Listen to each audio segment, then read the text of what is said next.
Hello, you're welcome to my YouTube channel. Thank you for tuning in today. So today I'm basically going to be sharing what do you do when you are working a job that you do not love. So I'm going to be sharing with you my experience and how I was able to navigate the seasons of my life when I was doing a job I didn't love. So let me give you a background. So I practice as a medical doctor, and right from when I started doing my internship, or as we would call it in Nigeria, housemanship, I got to discover that I didn't really love clinical medicine. I wasn't so passionate about having to practice as a clinician.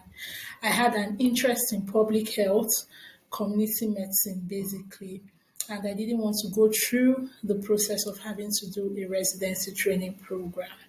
So because of that, I never really wrote the primaries, which is the entrance exam for the residency training program, because I knew that I didn't want to go in that line.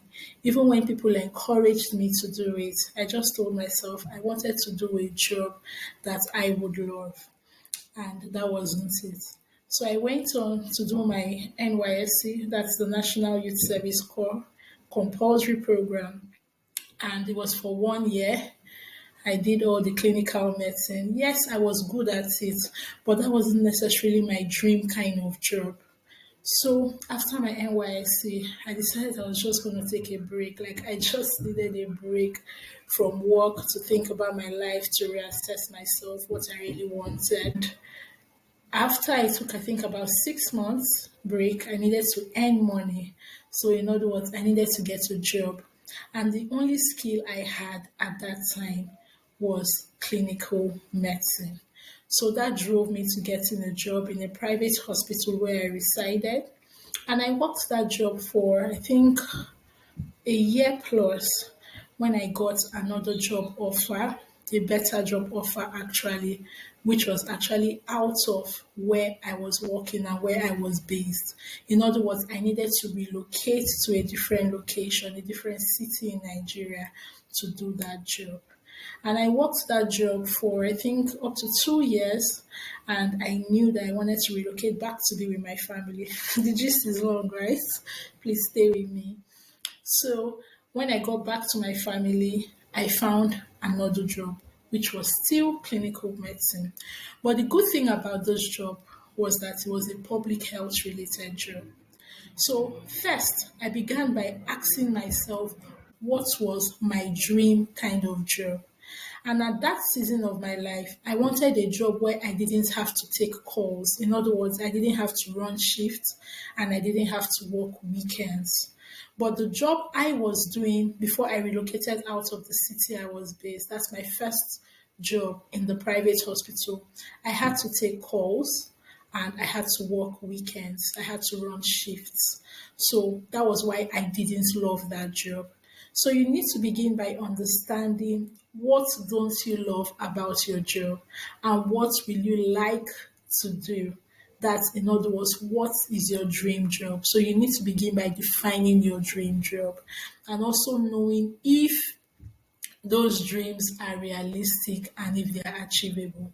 So, in my own sense, my dream job was a job where I didn't have to run shifts, I didn't have to work weekends, and basically flexible hours. So, when I got the job outside where I was based and I had to relocate, to some extent, it was sort of my dream job in the sense that yes, it was still clinical practice, but it was flexible for me. I didn't have to show up to work every day of the week because we had shifts sort of, but the shifts were not like morning, afternoon, night shifts. So it was a day job, but I didn't have to work every day of the week. And as at then, I had I think a 7 months old child, so having to navigate being alone with just my child and basically having a job.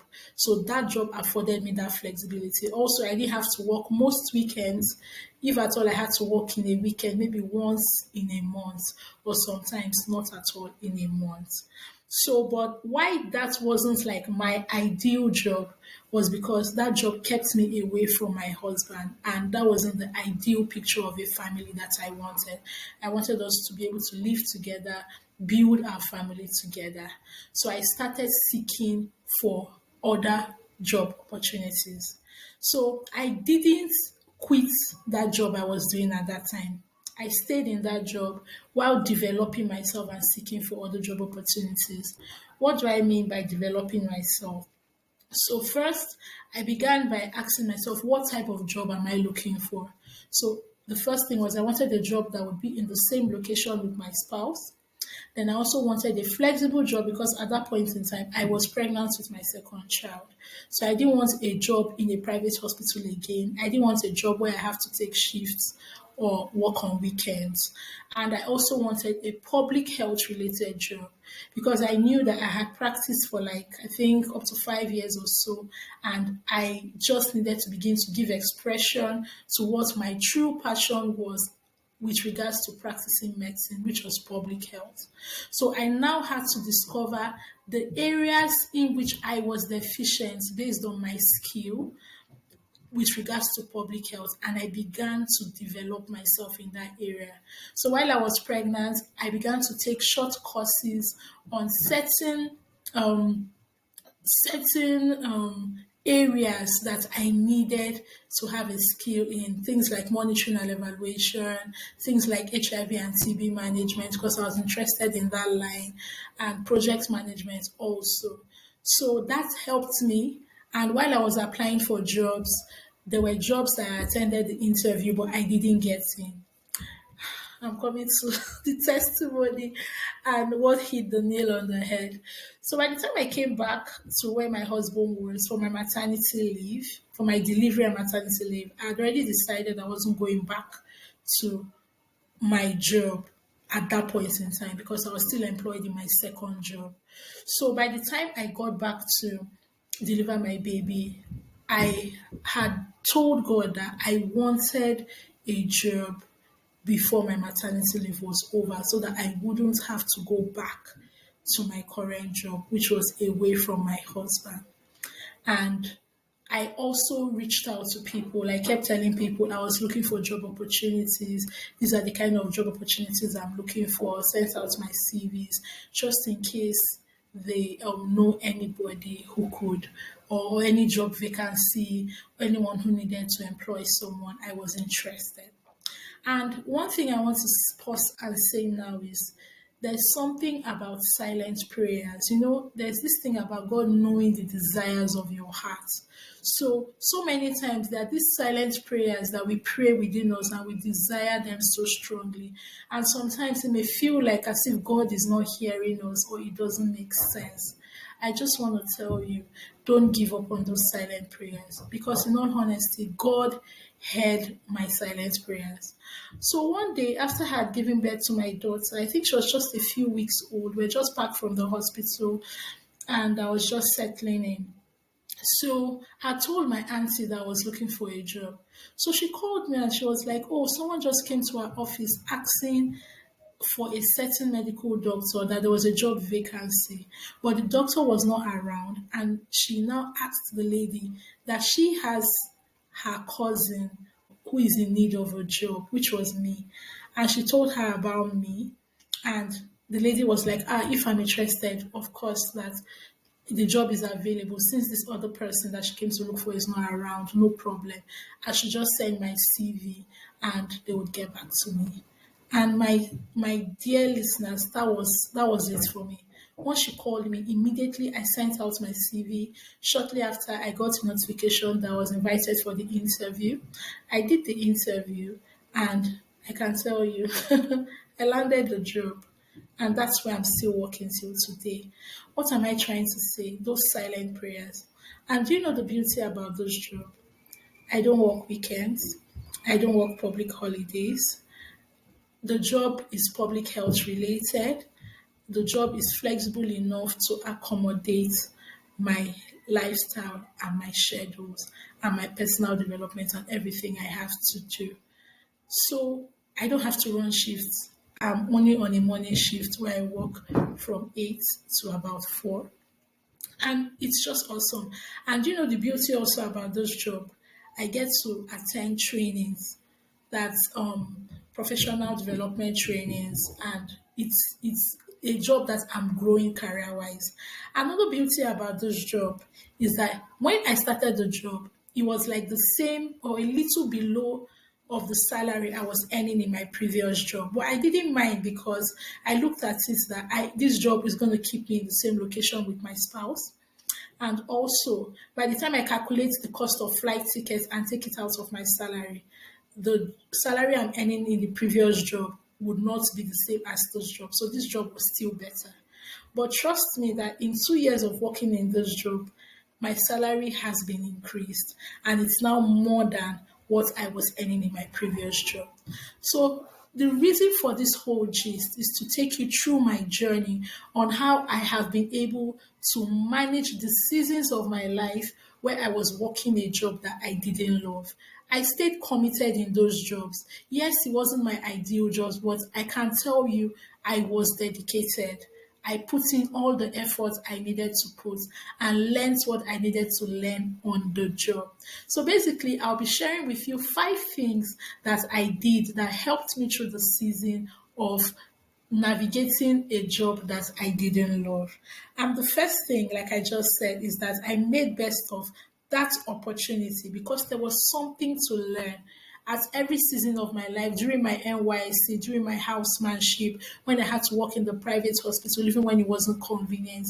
I learned diligence, I learned dedication, I learned commitment, I learned customer relations, I learned so many things in addition to improving my clinical skills and acumen. Another thing I did was that I never quit the job I was working for greener pastures. You can be on this job you do not love while seeking for better opportunities. And like I said, the power of silent prayers, don't underrate it. There's something that I listened to from Joyce Meyer that helped me in this season of my life. And she was like, when you are working a job you do not love, you stay there, except God expressly and clearly gives you an instruction to leave. Stay there and be dedicated to it and be committed to it. Because tomorrow, when you become an employer of labor, that's the same commitment people will put in to your own job and your own organization. And the third thing I did was to be faithful while I was trusting God for where I wanted to be. I kept showing up. I kept showing up. I never gave up. I never even shared with people my intent to want to leave. You know, that season when I was working in the private hospital, that was when the Japa fever was just starting. All the doctors were leaving to the UK. At some point, I felt so inadequate. I felt so uncomfortable because I'm like, why? I felt like the odd one out because I was amongst the people that were not writing PLAB, they were not writing IELTS, even when people were encouraging me to do so. But I knew that my path was different and I knew that I had to stay true. So even when people were just working just for the money and writing their PLAB and all that, I just stayed dedicated to what I was doing and just decided to learn while on the job, while preparing for where I wanted to go to. In fact, even the second job opportunity I got after that private hospital job, I applied for it during my NYSC. It was a state government job in my state. I sent in my application while I was doing my NYSC and I forgot about it. So it was like when there was an opening, they now reached out to people. And that was when they reached out to me. This was like maybe 2 years after I had applied. So it's not as if in that season I was even like really actively seeking for a job because I just got married, I was pregnant. So I just wanted to navigate that season of my life before I now started actively looking for something better. But like I always say, silent prayers. God saw my heart. He knew what I desired and he brought it my way. So the fourth thing I did was to keep desiring for my dream job and I prepared myself for it. Like I shared earlier, I never lost focus on what I wanted. Even with this job I have now, I still have another dream job, and I'm preparing myself for it. I'm preparing myself for where I want to be. You understand? I did not give up. I did not lose sight of that dream. So, what makes a dream a reality is first your visualization, and next your ability to put in efforts and structures to make that dream a reality. When they always say that when preparation meets opportunity, it bets success. So when you are prepared, an opportunity comes your way, it's easy for you to ease into it. So never let opportunities meet you unprepared. Prepare for that dream job while you are working a job you do not love. And the last thing I did was to apply for those opportunities I was seeking for. One thing I've told myself this year is that I'm not going to operate below capacity. I will not wait for opportunities to look for me. I will seek out those opportunities. So if you want to get into your dream job while being in a job you do not love, seek out opportunities that are in those dream jobs that you want. When you seek out those opportunities and you see you are not qualified for them, prepare yourself and still apply. Prepare yourself and still apply. So I hope these 5 things I've shared with you would help you in navigating a season of your life where you are working in a job that you do not love, or you are in a season of your life where you feel unfulfilled and you desire to transition into a place of fulfillment. Always remember, never give up, keep the dream alive, and prepare for where you're going. Thank you for listening today. If you're yet to subscribe to my YouTube channel, please subscribe, because here I get to share with you relatable stories and experiences about navigating life as a woman, a wife, and a mother. Till I come your way again, see you in my next video. Bye.